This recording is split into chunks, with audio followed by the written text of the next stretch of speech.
In this video, I'm going to show you how you can keep an idea in the background without it being part of your project. What do I mean by this? All right, let's take a look at the session, and there's this vocal breath track right here. I'll solo it.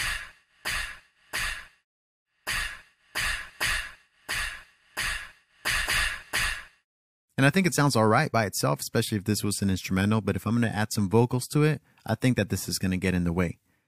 Now I can just simply mute the track, which is going to be like that. And that's going to be fine. However, I don't want that to be unmuted later down the line when I start adding 80 vocal tracks or whatever it might be. So there's a couple of ways that you can handle that. All right, first of all, you can just simply mute the event. So for this, you can right click, go to event, and I like to use this function right here, which is called toggle mute. I've assigned it to a keyboard shortcut, which is Shift M. Let me show you how to do that. So let's go to our preferences. And right here from the general preferences, we're going to click on shortcuts. And we're going to search for toggle mute. There it is, toggle mute under event. And it's already assigned a keyboard shortcut. Let's remove that. Enter a key. So I'm going to hold Shift and hit M. Click assign. And there it is. All right, good. So what that means is that I can click on any event. Let's say I want to click on this event, which we're using as an example. Press Shift M, and it's going to mute that. So even though the track is not muted, the event is muted, so that's not going to sound. Check it out.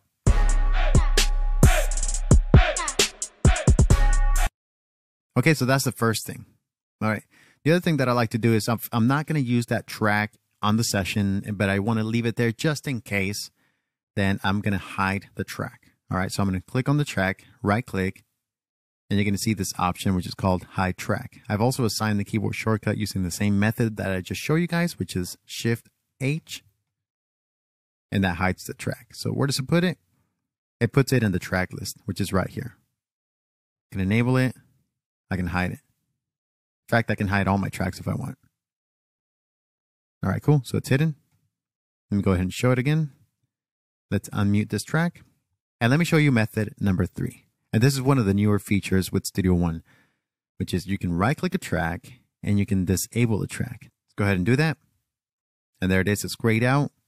There's no inserts on it. It pretty much turns off all the inserts or plugins that are on that track, and it's not going to play through on your session. At this point, you can hide it, where you can use that other keyboard shortcut, hide, Shift H, and there it is. It's gone from our session, from our view, but it's still there in the background if we ever want to retrieve it. Let's play this back one more time. And that's how you can take any track, whether it's instrument, audio, and the whole event and all the plugins that are on that track. You can mute the event if you want, just really quickly, mute the event. You can hide the track, or you can take a track and you can disable it like that. Great, so I hope you learned something from this video. I'll see you in the next one.